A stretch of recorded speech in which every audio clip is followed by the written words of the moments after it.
आइए देखते हैं लाभांश का 8वां टाइप। सबसे पहले यहाँ पर लिखा है किसी वस्तु को 144 रुपये में बेचने पर उतने ही प्रतिशत का लाभ होता है, उतने ही प्रतिशत का लाभ होता है जितना वस्तु का क्रय मूल्य है। तो बताएं वस्तु का क्रय मूल्य कितना है। देखो इसको करने को तो कई तरीका है करने के, हमें वो मेथड लगाना है जिससे 5 सेकंड में इसका आंसर आए। सबसे पहले यहाँ पर क्या लिखा है 144 रुपये में बेचने पर, तो यहाँ लिख दिया हमने 144। और देखो पीछे क्या लिखा है उतने ही प्रतिशत का लाभ होता है, ये लिखा है 144 रुपये में बेचने पर उतने ही प्रतिशत का लाभ। यहाँ देखिए अगर लाभ लिखा है तो इसके तुम्हें ऐसे फैक्टर करना है कि उसके बीच में 10 का डिफरेंस होना चाहिए। क्या हमने बताया है 144 के ऐसे फैक्टर करना है कि उसके बीच कितने का डिफरेंस होना चाहिए, 10 का डिफरेंस होना चाहिए। तो यहाँ पर हमने लिख दिया 18 और इसको ऐसे लिख सकते हैं हम 18, 28, 14 को इसके बीच का 10 का अंतर है। ठीक है, जब यहाँ लाभ लिखा होगा तो हम सबसे पहले क्या करेंगे, यहाँ लिखा होगा वस्तु के क्रय मूल्य के बराबर, तो यहाँ लिखा हमने 144, तो सबसे पहले इसके ऐसे फैक्टर करेंगे जब इसके बीच 10 का अंतर होना चाहिए, जब यहाँ लाभ लिखा है तब। और अगर यहाँ हानि लिखा होगा तो उसके ऐसे फैक्टर करेंगे उसके बीच का योगफल 10 होना चाहिए। ठीक, सबसे बढ़िया यही तरीका है तुम्हारा। तो जब यहाँ लाभ लिखा होगा तो क्या करेंगे, इसके ऐसे फैक्टर करेंगे कि उसके बीच 10 का अंतर रहना चाहिए। तो देखो 18 और 8 के बीच में 10 का अंतर है। और जब लाभ लिखा है तो छोटी वाली संख्या में 10 से गुणा करके रखा जाता है। तो छोटी संख्या इसमें कौन है, 8 है, इसमें 10 से गुणा कर दे तो आंसर तुम्हारा 80 हो गया। ये तुम्हारा क्वेश्चन हो गया। और यहाँ से हमने ये ठीक है, और इसको लाइक और शेयर जरूर करें।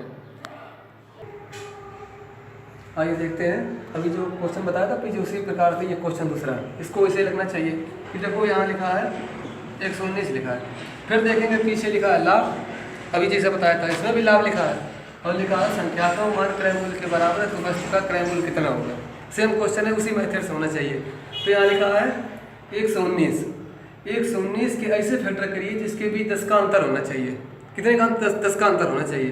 तो हमने इसको लिख दिया 17 × 7, ये लिख दिया हमने। देखो इसके बीच 10 का अंतर है तुम्हारा। अब हमने बताया था जब पीछे क्या लिखा हो, लाभ लिखा हो, तो क्या करेंगे यहाँ छोटी वाली संख्या में 10 से गुणा करके रख दिया हमने, तो तुम्हारा आंसर कितना आएगा 70 आंसर होगा। ये तुम्हारा हो गया क्रय मूल्य।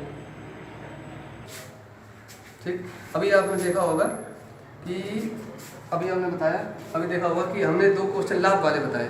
ठीक है, उसी में हानि वाला उसको भी चेक करेंगे, उसी मेथड से आना चाहिए। अब देखो यहाँ पर हमने लिखा है किसी वस्तु को 16 रुपये में बेचने पर हुई प्रतिशत हानि का संख्यात्मक मान क्रय मूल्य के बराबर है, तो वस्तु का क्रय मूल्य कितना होगा। हमने भी बताया था, ये यहाँ लिख दिया 16। हमने देखा था जब यहाँ पर हानि लिखा होता है तो इसके ऐसे फैक्टर किए जाते हैं कि उसके बीच 10 का योगफल होना चाहिए। ऐसी तो संख्या बताना है कि उसका योगफल 10 होना चाहिए। तब ऐसे अगर यहाँ लाभ लिखा होता है तो इसके ऐसे फैक्टर किए जाते हैं कि उसके बीच का अंतर 10 होना चाहिए। इस हिसाब से फैक्टर करना है। यहाँ हानि लिखा है, अभी पीछे हमने बताया था, जिससे भी बताया था हमने, एक क्वेश्चन अभी बताया था हमने 119 से पीछे बताया था 1 सेकंड पहले। तो इसमें लिखा हमने मान लिया लाभ लिखा है, तो इसके ऐसे फैक्टर करना है कि उसके बीच 10 का डिफरेंस होना चाहिए। तो यहाँ इसको हम लिख सकते हैं 17 × 7 लिख सकते हैं, तो 10 का डिफरेंस है, छोटी वाली संख्या में 10 से गुणा करके वही तुम्हारा आंसर माना जाता है। ठीक, लेकिन यहाँ पर बात हानि की है, यहाँ लिखा है हानि, तो हम क्या करेंगे इसके ऐसे फैक्टर करेंगे कि उसका जो माना है उसका योगफल 10 होना चाहिए। तो यहाँ इसको वी कैन राइट 8 × 2। देखो अब जब हानि लिखा है तो इसका देखो योगफल 10 होगा।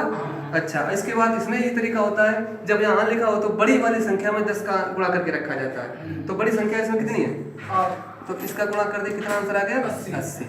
और इसको लाइक शेयर सब्सक्राइब जरूर करें।